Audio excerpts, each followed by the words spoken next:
Saludos, tal y como les habíamos anunciado, ya está con nosotros Francisco Pagán, quien es el director de la Oficina de Ingenieros Supervisores de Obras del Estado, con quien vamos a hablar sobre diferentes temas, pero antes vamos a hacer una breve reseña sobre este importante hombre de la sociedad dominicana.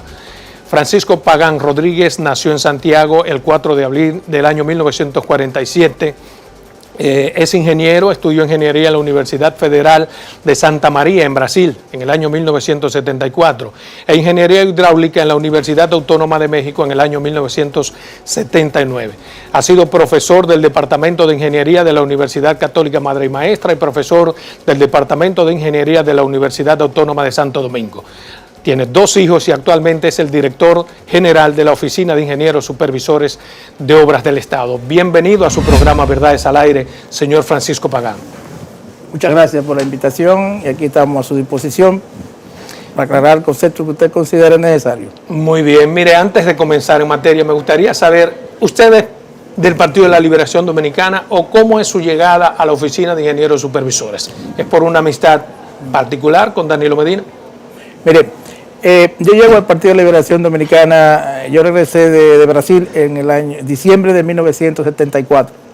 El día 10 de enero de 1975 me acerco ya al Partido de Liberación Dominicana y comienzo en un círculo de estudio a vender mi periodiquito casa por casa, también a recibir ¿cómo se llama? Las instrucciones para prepararme para ser miembro del PLD. Desde ese entonces yo estoy en el Partido de Liberación Dominicana. En ese camino encontré que el presidente Danilo Medina y me acerqué a él y he seguido sus pasos, porque realmente lo veo como el orientador político en ese momento que yo entendí que era el que me daba la satisfacción de yo seguir. Ustedes se conocen desde el 74. Así es. Nosotros somos ya viejos compañeros del partido y yo estoy en el partido de esa época. Mire, el cronograma de construcción que lleva la Oficina de Ingenieros Supervisores de Obras del Estado, ¿cómo va? ¿En qué porcentaje está listo y qué falta? Mire, nosotros tenemos 2 grandes programas que son las edificaciones de salud. Ese es un gran programa, pero este tiene 2 componentes, que son los centros de diagnóstico, 50 programados, y ya hemos entregado 42, y hay 6 listos para ser entregados próximamente, con su equipamiento y todo. O sea que ese programa se concluye a final de este año. Pero también tenemos el programa de las edificaciones de hospitales. De eso estaba previsto 56. Pero hicimos un análisis estructural de todos los hospitales cuando nosotros llegamos el 5 de agosto de 2015 y nos dimos cuenta de que esos resultados de esos estudios que se hicieron tenían conclusiones. Y una de ellas, y muy fundamental, y es que define qué hospitales y qué no, o parcial o totalmente había que reconstruir o demoler y construir los nuevos. Entre esos hospitales que no se podían construir, sino que había que demolerlo y construir los nuevos, está el de Neiva, que hoy está en un avance físico de ejecución de más de un 70%, 75%. Está Boca Chica, recién está iniciado, las excavaciones ya se terminaron, se va a comenzar a construir la platea. También tenemos el San Francisco de Macorís, que es un hospital que realmente tiene una nueva tecnología que nosotros hemos aplicado, que es la primera en este país en una edificación, que son los aisladores sísmicos. Nos dimos cuenta que ese hospital, no solamente la vulnerabilidad estructural que tiene el viejo hospital, sino que hay una falla que pasa muy próximo al pueblo de San Francisco de Macorís y está a una distancia de donde queda el hospital de 5 kilómetros. Para nosotros es muy delicado y contratamos un equipo en California para que nos hiciera un análisis y nos diseñara los aisladores sísmicos. Hoy en día, esos aisladores sísmicos se construyeron en California, se probaron en la Universidad de California y hoy están instalados en el sitio. O sea, sería el único hospital dominicano que tiene aisladores sísmicos. Así es. ¿Y por qué esa no se extrapola, esa es. práctica a los demás hospitales? Sí, ahora mismo tenemos, mire, qué bueno. Por ejemplo, Dajabón se va a construir un hospital nuevo por la misma condición de la vulnerabilidad estructural. Ahí se van a colocar sus aisladores sísmicos. El de Nisibón va a tener aisladores sísmicos. Boca Chica va a tener aisladores sísmicos. El de La Romana, que es un hospital que recién se licitó y fue adjudicado ya a 7 empresas, también va a estar sobre aisladores sísmicos. La propuesta que se hace, nosotros hacemos como institución, es que realmente se tome como práctica normal y exigencia del Estado Dominicano de que los aisladores sísmicos deben ser tomados en consideración, al menos para las estructuras hospitalarias. porque es lo último que se puede caer. Por ejemplo, las escuelas también las escuelas, todas las estructuras. Por ejemplo, los aisladores sísmicos de San Francisco de Macorís, que ya están colocados, lo podemos ver, lo pueden ir a ver, la gente puede ir, permiten un desplazamiento horizontal del hospital en un movimiento sísmico de hasta 60 centímetros. O sea que se puede desplazar la estructura en sentido horizontal hasta 60 centímetros y resiste un sismo de 8.2 grados en la escala de Richter. Mire, aparte de la construcción de hospitales, que es algo maravilloso, ¿qué otro tipo de construcción está haciendo la supervisora de obras del Estado? Sí, terminarle esta parte. Entonces, de esos hospitales 56, intervenirlo masivamente, mucha gente dice que, y lo critica, que no. Hoy, la experiencia que nosotros tenemos, y yo particularmente, yo digo que debe de intervenirse el universo completo de todos los hospitales, con una programación lógica de no interrumpir los servicios y la construcción, que hay un acuerdo entre médico y construcción, y se puede desarrollar, porque nos permite a nosotros verificar en qué grado estamos, si estamos seguros o no estamos seguros, y nosotros lo demostramos. El Cabral Ibáez, por ejemplo, en un hospital, que la vulnerabilidad estructural daba que el 100% había que reforzarlo estructuralmente. Con una experiencia básica de ese hospital, y México en el 86 creo que fue, el gran terremoto. Pero eso sería como comenzar a hacer de nuevo todos los hospitales, sí. Lo cual también en términos económicos no sería tan, digamos, tan factible. No, sobre todo cuando se supone que la supervisora, además de hospitales, hace otras cosas. Así es. ¿Qué otras cosas tienen ustedes? Nosotros también hemos reconstruido, por ejemplo, nosotros le hicimos el Museo de Juan Pablo Duarte, sí, que es una obra de arte, donde se cuenta la historia. Desde la Trinitaria hasta que él desarrolla, se va al exilio. Hasta muy maravilloso, yo fui a ver eso. Se fue a ver eso ahí. Es eso es extraordinario y la gente debe ir a verlo. Debe verlo. Y también le hicimos el museo de la casa de Duarte, del padre, la madre y sus hermanos. Y también colocamos en el Parque Independencia 34 bustos, ¿no?, de los que participaron tanto en la independencia, tanto en la restauración, etcétera, de un proceso histórico. ¿Podría decirse entonces en qué porcentaje está terminado el cronograma de construcción de obras de la supervisora? Nosotros tenemos más de un 80% terminado, lo que hemos previsto y lo que está programado terminar, concluir. A Danilo Medina le queda un año como presidente de la República. De aquí a que termine el año, ¿terminan ustedes su cronograma? Así es, terminamos los centros diagnósticos, este año terminamos los hospitales, porque lo que quedan son 8 hospitales y los 8 están en un avance físico de ejecución. El que menos está de esos 8 está en un 85%, el resto está en más de un 95%. Mire, por ejemplo, vamos a inaugurar Espina la semana entrante. Pues no le va a dejar nada pendiente al próximo presidente. Okay, tiene que continuar con lo que está bien y seguir con la obra del presidente Danilo Medina. Pienso eso. Bueno, no, pero si ustedes van a terminar, digamos, el 20%, es difícil. Eso significa que Danilo va a cumplir. ¿Cuál es el presupuesto que ha manejado la supervisora para la construcción de estas obras, al menos para este año? ¿Cuál es el presupuesto para este año? Fueron alrededor de 9.000 millones de pesos. Si 9.000 millones. Sí. Y están todas las obras, están los hospitales, ahí tenemos también lo que estamos hablando, la iglesia de Santa Bárbara, que está incluida ahí también. Es una obra que hay que verla, es una obra extraordinaria. Ahí está el papá de Duarte, está una hermana que encontramos también, los restos, etcétera. Y tenemos una carretera ya concluida, etcétera. Entonces hemos avanzado bastante. Mire, el Partido Revolucionario Moderno ha pedido la intervención de la Cámara de Cuentas en la construcción del hospital Cabral Ibáez. Dicen que hay una sobrevaluación de más de 2.000 millones de pesos. ¿Cuál es su lectura sobre esta posición del PRM? Pues yo me alegro mucho que hayan pedido una evaluación. Ayer precisamente yo dije lo siguiente, de que nosotros recibimos con agrado que se solicite, porque nos da la oportunidad de seguir demostrando lo que estamos haciendo y demostrar que cada centavo que se ha programado para invertir está ahí.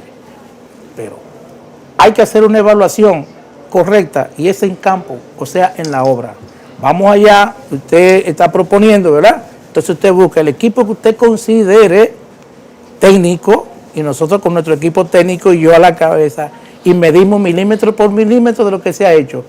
Pero en sitio firmamos al lado de lo que medimos, para que eso quede como un testigo de que usted firmó, yo firmé, para ver la verdad de las cosas. Y una cosa es sobrevaluación, y el concepto es sobrevaluación. Sobrevaluación, la palabra significa que yo he aumentado unos valores para yo quedarme con un dinero. No necesariamente. No. Sobrevaluación es que la obra está sobrevaluada, o sea, tiene un valor diferente al establecido en principio. No. A partir de que se permite, perdóneme, a ver si tengo, usted me corregirá, se permite adendum que van por un valor, digamos, estimado en el 25%. La interpretación de sobrevaluación es cuando usted sobrevalúa algo para Exacto. usted beneficiarse directamente. Ahora, cuando usted dice, usted tenía un programa que estaba previsto en lo siguiente, un brillado de un piso cuesta 200 pesos. ¿Pero qué dice? Ese hospital fue sometido a las normativas de la OPS y la OMS y del Ministerio de Salud Pública, que fueron publicadas 2 de septiembre de 2015. Yo llego el 4 de agosto de 2015. Entonces hay que someter todas las edificaciones que se van transformando a esas normativas. Esa normativa le exige a usted que usted no puede brillar un piso de un quirófano. Usted tiene que colocar un piso aséptico. Pero esas normativas fueron a partir de que usted entró. Lo digo porque se supone que la obra fue cotizada en 1.000 millones y se supone que quien estaba anterior a usted debe saber eso que usted dice. Fíjese que la normativa es después que yo llego, que salen, se ponen en vigencia. O sea que estaba trabajando con unos diseños. Entonces se sobrevaluó ciertamente la obra, pero por necesidad, o sea, con una razón de ser. Sí, pero que la palabra sobrevaluación no es el concepto. O sea, hay una diferencia en lo que es una sobrevaluación y lo que es realmente un cambio de cantidad. Voy a explicar por qué. Se aumentó, no, pero para ahora que quedemos claros, se aumentó entonces el precio de la obra de 1.000 millones a 3.200. No. Por razones justificadas. Eso es lo que usted me quiere decir. O sea, fíjese, cuando usted dice así, mire. Usted tenía previsto originalmente un brillado de piso. Le voy a poner un ejemplo en la sala de internamiento, que para mí son, ¿cómo se llama?, almacenes de enfermos lo que había. Entonces, cuando usted tiene una sala de internamiento de tamaño de este salón, usted tiene 10 camas, 20 camas, tiene un baño común para esas 20 camas, para el paciente, para el médico, para la enfermera, para el visitante y para los familiares. Un baño común. Pero ¿qué sucede? Las normativas dicen lo siguiente: no puede haber 20 camas, no pueden haber 10 camas, no pueden haber 3 camas en un salón de internamiento. Lo máximo que se permite es 1 o 2 camas. O sea, con los 1.000 millones se iba a hacer así, con esas irregularidades. Es que usted me está hablando de los 1.000 millones, pues déjeme explicarle. Entonces usted hace así y ve, no, usted va a tener que construirme habitaciones que son más que privados, más por encima y en calidad y espacio y comodidad, por encima de cualquier clínica privada. Lo puede buscar, lo podemos verificar en sitio. Usted dice, usted tiene que ponerle a esa habitación un baño privado, no el baño común. Usted tiene que ponerle a esa habitación un aire acondicionado, no el abanico maltrecho que siempre tienen. Usted tiene que ponerle a esa habitación una línea de gases médicos a cabecera de cama, que nada más haya que conectar lo que indique el médico al paciente. Pero a ver si yo puedo aterrizar y la gente puede entender.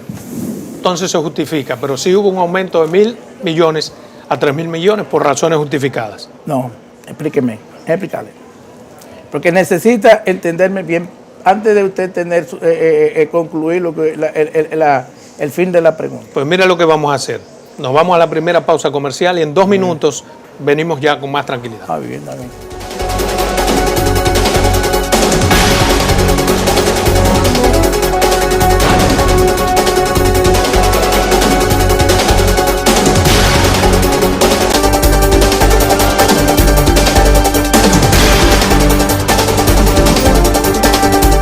Bien, continuamos en esta interesantísima entrevista con el ingeniero Francisco Pagán, director de la Oficina de Ingenieros Supervisores de Obras del Estado. Antes de irnos a pausa, yo le decía, ¿se justifica entonces el aumento de 1.000 millones a 3.000 millones?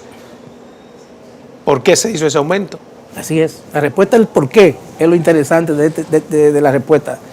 El por qué es lo siguiente. Usted hace así y mira... Es una justificación que usted no denomina sobrevaluación. No, señor. Ahí no hay sobrevaluación. Pero se llevó de 1.000 a 3.000.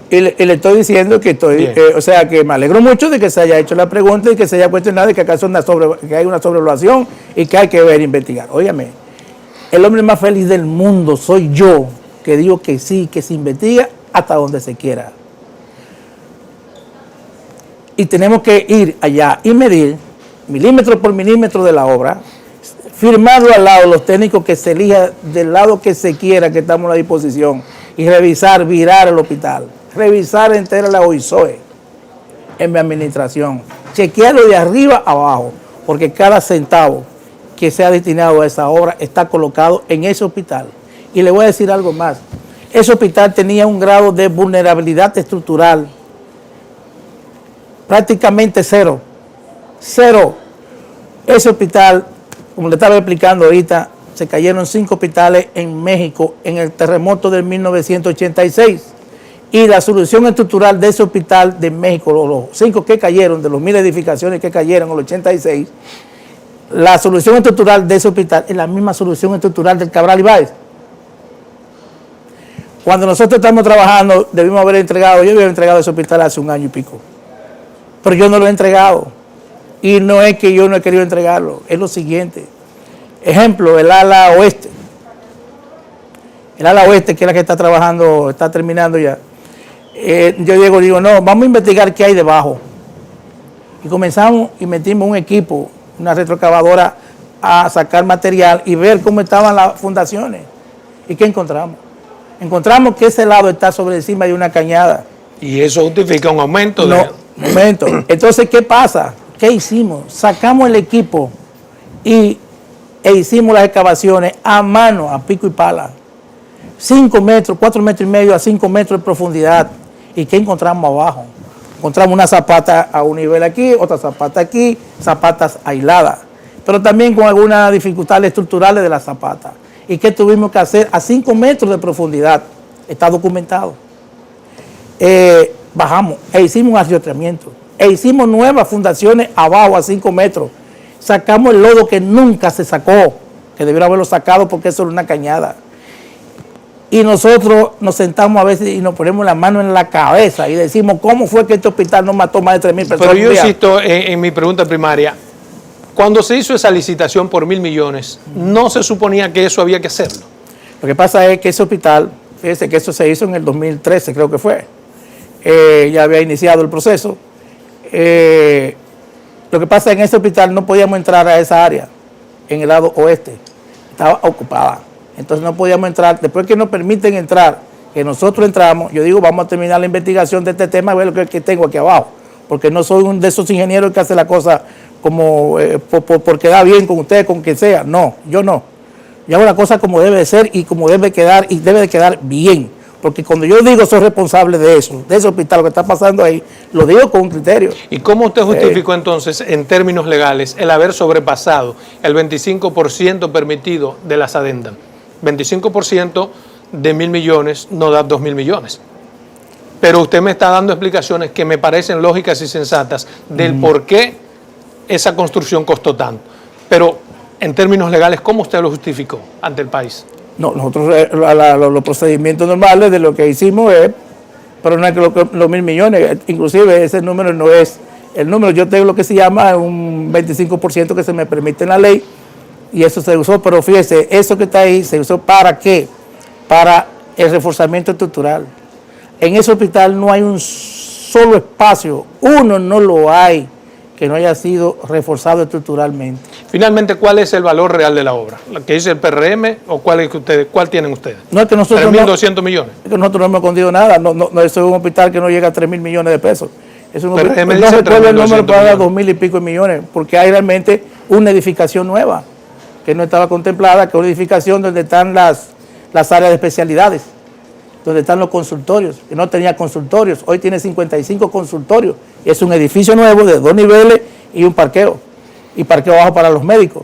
Eso está terminado, no estaba contemplado. También no estaba contemplado lo que es una planta de tratamiento de desechos médicos, única en el país, solamente hay una instalada ahora mismo en la ciudad sanitaria, y esa misma tecnología se va a instalar allá en el Cabral Ibáez, que podrá darle servicio a otras instituciones que dedican la parte de médica. Entonces, usted tiene eso. Tiene tiene 3 plantas eléctricas que suman 6 megas. Diablo. Está instalada. Mire, pueden verla. Son cosas que usted dirá cómo y por qué.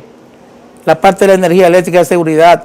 Porque usted no puede que falle el sistema cuando le están haciendo intervención a alguien. Claro. Entonces usted tiene que resguardar eso ahí.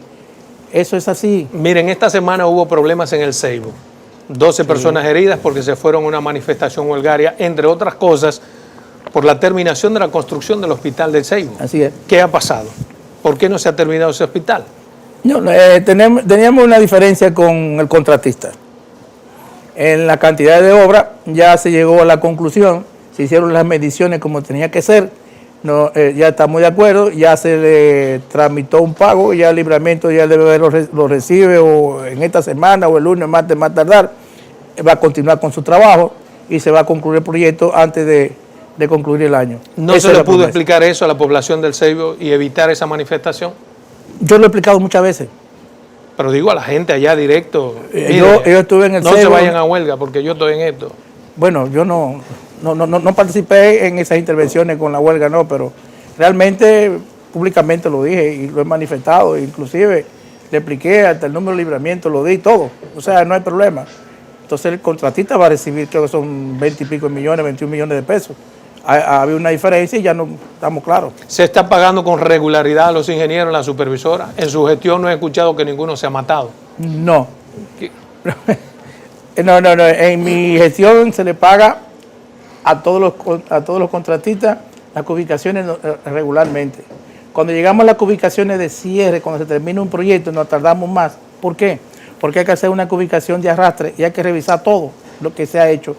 Y lo que no se ejecutó se saca, se elimina por un cambio de categoría de inversión en los presupuestos porque no se va a utilizar. Entonces nada más se paga lo que se ejecutó. Entonces usted cierra los proyectos. Estamos cerrando ahora mismo 85 proyectos de edificaciones de salud. Entonces lo hacemos así. Hay transparencia en la supervisora. Mire, le voy a decir algo. En cuanto a transparencia, nosotros tenemos forma de hacer nuestras cosas. Nosotros hacemos licitaciones públicas. Nosotros hicimos licitación de Dajabón, de La Romana, en el hospital, lo hicimos. Hemos hecho todos nuestros procesos y todos esos procesos los firmamos. Y invitamos a las autoridades locales, invitamos al senador, invitamos al gobernador, al síndico, no importa. Pero de la corriente política que sea. Está detenido el proceso de entrega de obras por sorteo. ¿Por qué se detuvo? No, nosotros no tenemos sorteo. Nosotros hicimos un sorteo por la en La Vega, que eran de seis sorteos hicimos, que era por unos apartamentos en San Miguel, el barrio San Miguel de Riguito. Y nosotros no hemos hecho más sorteos. Nosotros lo que hacemos son licitaciones o comparaciones de precios que se publiquen en la red y participe el que quiere. Ahora mismo vamos a sacar un proceso de licitación para, ¿cómo se llama? En el este. Y va a salir ahora y va a salir ahora, creo que el lunes o martes, un proceso para unas edificaciones escolares de la universidad y hemos avanzado en ese tema. Nosotros lo hacemos de esa manera y lo publicamos, invitamos a la prensa, lo grabamos y estamos en la disposición de enseñarlo al que guste. ¿Quién define, por ejemplo, el proceso de construcción de las obras de las supervisoras? ¿Lo definen en el Palacio, el presidente, o usted participa? Digamos, por ejemplo, en Pedernal la supervisora no tiene una obra. ¿Por qué? ¿Quién determina que una provincia sí y en la otra no? No, mire. ¿O cómo se determina? No, mire, por ejemplo, el programa de edificaciones de salud es una política del Ministerio de Salud Pública, conjuntamente con el Servicio Nacional de Salud. Nosotros somos ejecutores. Sí. Entonces se sienta con nosotros la necesidad de hacer planteamiento desde el lugar que sea, de un hospital, por ejemplo, y nosotros conocemos las normativas porque ya las hemos interpretado y la aplicamos en los planos y las especificaciones técnicas y los documentos administrativos para cualquier proceso que se vaya a ejecutar. Y es una política del Ministerio de Salud, Servicio Nacional de Salud, con una orientación del Presidente de la República. Nosotros participamos en esa parte. Por esa política se va a hacer aquí en Pedernales, que se va a hacer en Hondovalle, que se va a hacer en el Cercado, no. Eso es ya a ese nivel que se define que se hace. Nosotros ejecutamos de la manera que lo estamos haciendo. Mire, el Colegio de Ingenieros, el CODIA, durante años estuvo reclamando que las instituciones del Estado, como la Supervisora y Obras Públicas, no pagan lo que tienen que pagar el CODIA mediante ley. Ustedes habían llegado a un acuerdo en ese sentido. ¿En qué va ese acuerdo? ¿Cuánto le debe la supervisora al CODIA? ¿Por qué no le pagan? Nosotros encontramos deuda a los ingenieros del CODIA de hasta hace más de 20, 25 años. Nosotros estamos pagando. Ahora mismo hicimos una clasificación Ellos enviaron de 55 profesionales, entre ellos algunas empresas y profesionales, que tenían deuda pendiente. Pero eso es a los profesionales que reclaman por el CODIA. Pero al CODIA como institución no hay un porcentaje de ley que tiene que ir a ellos. Sí, pero para allá voy. Okay. Pero entonces cuando revisamos esas deudas a esos profesionales del CODIA, lo clasificamos y determinamos que no eran 55, que son 110, porque algunos de ellos tenían hasta 8 proyectos y no uno. Entonces la deuda se transparentó de cada uno de ellos. Ellos tienen algunos casos que sí, que están certificados, hay otros que no están certificados, hay otros que han hecho trabajo de hace más de 25 años con los procedimientos de esa época. Nosotros comenzamos a pagar, pero también retenemos el valor que se le da al CODIA y nosotros le pasamos esos fondos al CODIA. Nosotros no tenemos problema. ¿Y cuánto se le debe a esos ingenieros que hace 20 años que la supervisora le debe? Nosotros ahora mismo hicimos una evaluación de 110 ingenieros. Ya pagamos, creo, la primera parte, que son unos 50 millones de pesos, acabamos de pagar ahora mismo. Vamos a pagar otra parte ahora, lo dividimos en etapas para irlo pagando. ¿Cuál es el criterio para el pago? No, ¿A quiénes le paga primero y por qué primero? Nosotros clasificamos de 0 a 2 millones primero. Te consiguió la más chiquita. No, momento. Entonces usted tiene la primer paquete de 0 a 10 y esos son, óyeme, muchos profesionales que realmente es un crimen tenerlos 20 años esperando un pago. Claro. Eso es una barbaridad. Entonces, después ahora mismo estamos pagando lo de 2.01 a 10 millones. 10 millones. Ahora ya esos fondos ya lo tenemos, ya no lo tenemos. Entonces el tercer pago va a ser lo restante, que son unos 100 millones de pesos más. Y ya concluimos con el CODIA y todo su personal de su reclamo de pago de años y años, lo cual es muy justo. Muy justo. Claro, yo soy un ingeniero, yo he sido contratista, yo he trabajado fuera, le he trabajado al Estado, he trabajado en el sector privado y yo sé lo que es. O sea que a final de año ya esas deudas con los ingenieros atrasadas van a quedar saldadas. Quedan saldadas. Nosotros estamos en ese proceso, pero nosotros evaluamos primero y nos tomamos casi un año evaluarlo por la complejidad. A veces hay ingenieros de ellos que tienen problemas de pago de impuestos. Entonces yo no puedo pagar a un ingeniero que tenga una dificultad con los impuestos. Entonces, como a veces se atrasa, es por eso. Y un gran porcentaje de ellos. Hicimos unas evaluaciones, hay ingenieros que reclamaban, pongo ustedes, 2 millones de pesos. Pero cuando hicimos la evaluación no eran 2 millones, era 1.200.000 pesos. Pero también había otro que también estaba reclamando 1 millón de pesos. Pero encontramos que no era 1 millón, sino 1,5 millones. Le reconocimos el 1,5 millones de pesos.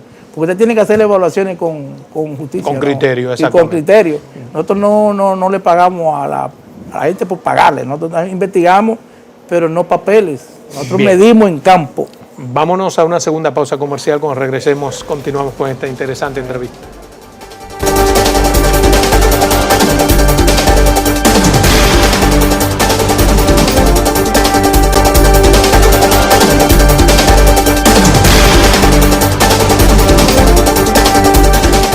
Bien, continuamos en este interesante programa. Quisiera preguntarle, ingeniero, maravillosas las explicaciones que usted ha dado, pero hay algo que llama la atención, sobre todo en la Universidad Autónoma de Santo Domingo.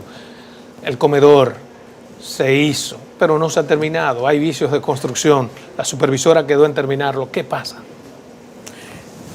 Realmente el comedor, nosotros, mi administración, o sea, la que yo represento, no mía, no, sino la que yo represento, en la Oficina Supervisora de Obras del Estado, como director, no acepta el comedor.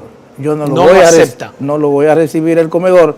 Nosotros le exigimos a los contratistas unas correcciones que habían que hacer al comedor y ellos han estado trabajando con sus propios recursos. El Estado no ha puesto un solo centavo para corregir las cosas que había que corregir ahí. ¿Qué tipo de correcciones? Eso es un comedor que eso fue... Bueno, nosotros encontramos ahí que las vigas había que reforzarlas por debajo, la que aguantaba el comedor, y ya eso se ha avanzado en un 95%, 98%, hasta que no esté todo terminado eso ahí, por parte de los contratistas, que son los responsables de lo que pasó ahí, tanto los contratistas como los supervisores que trabajaron ahí, tienen que respondernos a nosotros, y a mí, en particular como director, y cuando eso se concluye yo recibo ese comedor, de lo contrario no lo voy a recibir nunca. Yo eso lo he hablado con la misma rectora de la universidad. Yo le digo, venga, vamos a ver lo que estamos haciendo y le he mostrado. Porque nosotros no tenemos nada que esconder. Pero absolutamente nada. ¿Dónde tuvo el problema? Claras. ¿En que los ingenieros no estaban construyendo con el criterio o que no hubo fondos suficientes para esa construcción? No, fondo no. ¿Qué pasó? Yo pienso como que ahí había una superposición de dos criterios de ingeniería diferentes. ¿Me explico? Sí, explique a ver. Porque es un poco complicado explicarlo, ¿no? Sí. Un sector tenía un concepto de diseño y otro sector otro concepto de diseño. Aparentemente parece como que no hubo un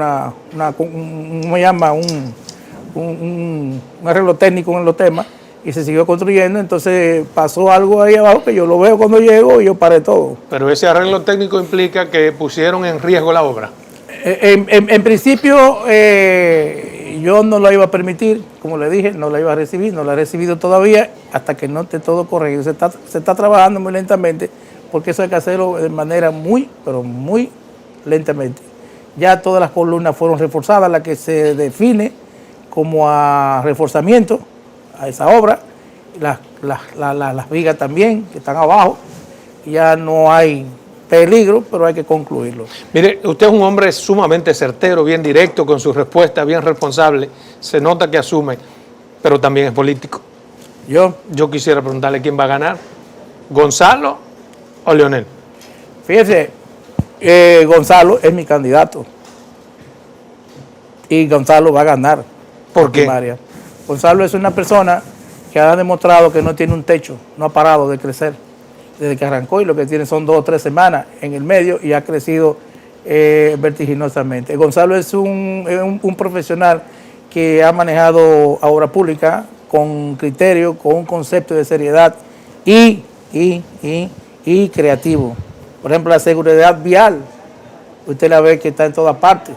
Eso no existía antes. Usted sabe que antes usted se paraba en una carretera y usted era asaltado. Eso no podemos negar. Usted iba y chocaba o tenía un accidente, usted se quedaba, aparecía siempre alguien que no le gusta lo de ellos, sino lo de otros. Y usted no tenía esa seguridad. Ahora usted tiene un problema en la carretera, inmediatamente viene alguien y protege y le ayuda, le resuelve el problema y nunca le han aceptado un centavo a nadie. O sea que hay lo que se llama un compromiso y Gonzalo logró eso ahí. Gonzalo ha hecho un trabajo extraordinario en obras públicas. Realmente es un hombre que en 3 semanas o 2 semanas, lo que lleva ya como se lanzó como candidato, ha demostrado que no tiene techo. Sigue creciendo vertiginosamente, diario, sin parar. Mire, usted además de político es ciudadano. Yo sí. Y tiene hijos. Yo sí. La delincuencia y la criminalidad. ¿Cuál es su valoración? ¿Cuál es su lectura? 76% de la población dice que ese es el gran problema. Ese es el gran problema. Lo que pasa es que ahora mismo tenemos más comunicaciones. ¿Más? Tenemos comunicación, tenemos la red. O sea, la red es un medio de comunicación que agiliza toda la información en cualquier rincón de este país. Entonces las informaciones llegan automáticamente. Antes a lo mejor se producían hechos parecidos o iguales. ¿Cómo va pero a ser? no, espérese, déjame explicarle. Por ejemplo, pero la información, ¿cómo llegaba? En Pedernales se producía un tema, o en Pedernales no, en Jimaní se producía un tema, o en Hondovalle, o más Pozo Prieto, no sé, pegado a la frontera. Llegaba la información, se llamaba por radio, se llamaba por teléfono, pero ahora no. Usted pone una información del interior y en el instante 11 millones de personas lo tienen en su mano. Pero la pregunta no es en torno a cómo se difunde, sino cuál es su valoración sobre la delincuencia y la criminalidad, que independientemente de que la comunicación haya crecido, existe es parte y de está acabando. Entonces, ¿no le preocupa a usted? No, sí me preocupa mucho, pero eso son cosas que se ha disminuido considerablemente. ¿Qué ha disminuido? Sí, señor. ¿Por donde usted vive? No, en el país completo. Sí. Así es. La delincuencia y la criminalidad. Así es, señor. ¿Y por qué usted dice que ha disminuido? Porque la mayoría de la sociedad entiende que no. Y le hablo de datos de una encuesta que la establece un 76%. ¿Cómo es posible que haya disminuido? No, pasa es que las informaciones son más rápidas, son mayores, hay mayores facilidades, hay mejores medios que antes. Entonces usted dirá, bueno, Pagán, tú estás equivocado. No estoy equivocado. Es así. Ahora bien, la parte de la estadística de delincuencia yo no la manejo mucho. La digo, de la estadística. De los datos, exactamente. Los datos, no lo estoy manejando mucho porque estoy muy concentrado en... Bien. Bueno, pues para mí ha sido sumamente importante y alentador tenerlo aquí en su programa Verdades al Aire. Un placer tenerlo. Para mí es un placer, cuando usted guste estamos a su disposición. Dígamele a Pedro que lo queremos mucho. Le diré a Pedro.